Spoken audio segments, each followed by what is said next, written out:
sommes ici au centre régional Songaï à Porto-Novo au Bénin. Ce centre, installé en plein cœur de la capitale béninoise, fait de la recherche, formation et développement en agriculture biologique, intégrée et durable.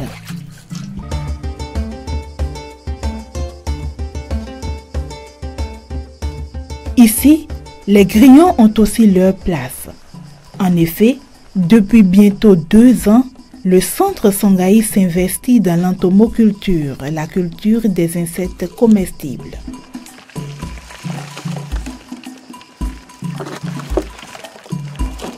Voici Jacques, ancien élève fermier du centre.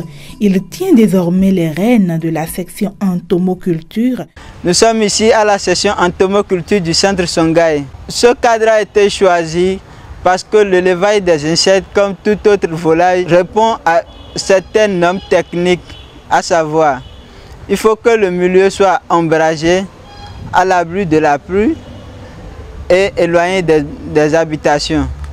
Il faudrait que le bâtiment ait d'aération, c'est-à-dire, comme vous le voyez, le bâtiment serait entouré d'un filet pour permettre une aération et la pénétration de l'air dans le bâtiment. Le dispositif pour l'élevage des grillons à Songaï est simple. Une cabane bien couverte, des bacs, 14 en plastique et 3 en maçonnerie, des alvéoles d'œufs de volaille, des pondoirs, des mangeoires et des fiches de suivi. Suivez-moi pour la découverte de l'intérieur.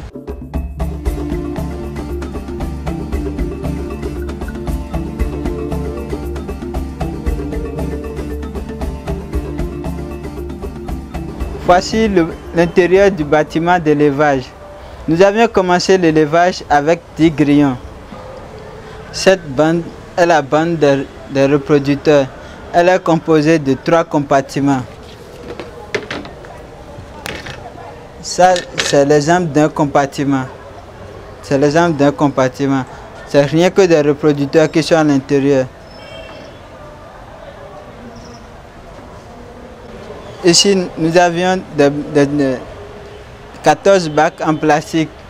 Ces bacs en plastique nous servent de bacs d'incubation.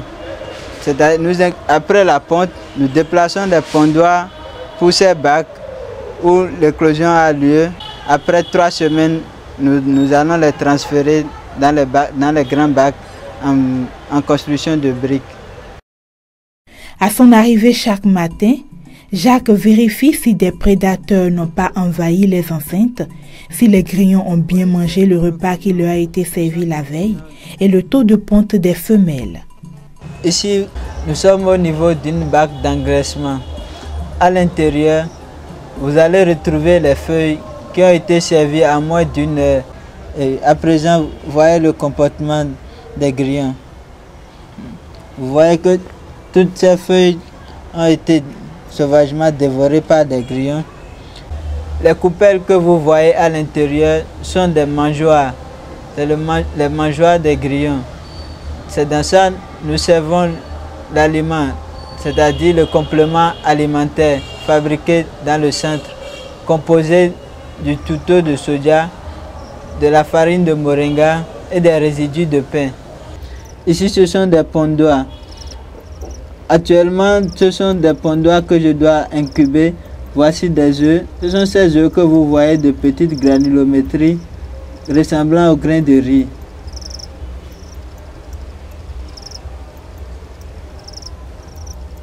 Vous les voyez? Donc, ce sont les œufs des grillons. Une femelle est capable de pondre 1000 à 1500 œufs. Le service de l'aliment se fait tous les soirs. Contrairement aux verdures, les verdures sont servies toute la journée. Selon la méthode artisanale ou moderne, les grillons sont transformés en farine. Conditionnée en sachet, la farine de grillon se conserve pendant plus d'1 an. Ici, nous sommes au niveau de la section biogaz du centre Songaï, lieu où je fais la transformation des grillons à 45 jours d'âge. L'élevage des grillons à Songaï entre dans le cadre du projet Valorisation des insectes par l'alimentation via une initiative de l'association française Espèces Solidaires en partenariat avec le centre Songaï. Le projet VIA est né du constat selon lequel il existe au Bénin beaucoup d'enfants en état de malnutrition à cause de leur non-accès à la viande et aux poissons.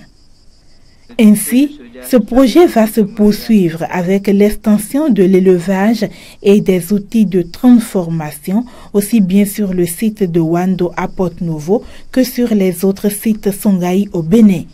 Mais en attendant, les recherches à Songaï sont beaucoup plus orientées vers l'incorporation de la farine de grillon dans l'alimentation de sorte à faciliter sa consommation auprès des populations. D'abord, nous sommes à l'étape de la mise en place de la production. Ça a commencé, mais il faut l'agrandir. L'agrandir pour que on puisse se servir des grillons et de leur poudre dans l'alimentation humaine à travers la fabrication d'un certain nombre de produits tels que les biscuits, les gâteaux, la sauce et autres. Pour l'alimentation humaine bien sûr, et également pour l'alimentation animale, directement les grillons grillés ou bouillis ou rendus en poudre qui peut rentrer dans la provende des poissons, surtout des alevins et autres espèces animales. Et en termes de perspective, on compte agrandir l'élevage à travers la mise en place d'une infrastructure d'élevage, un bâtiment plus grand que ce que nous avons actuellement afin d'avoir des productions en grandeur nature.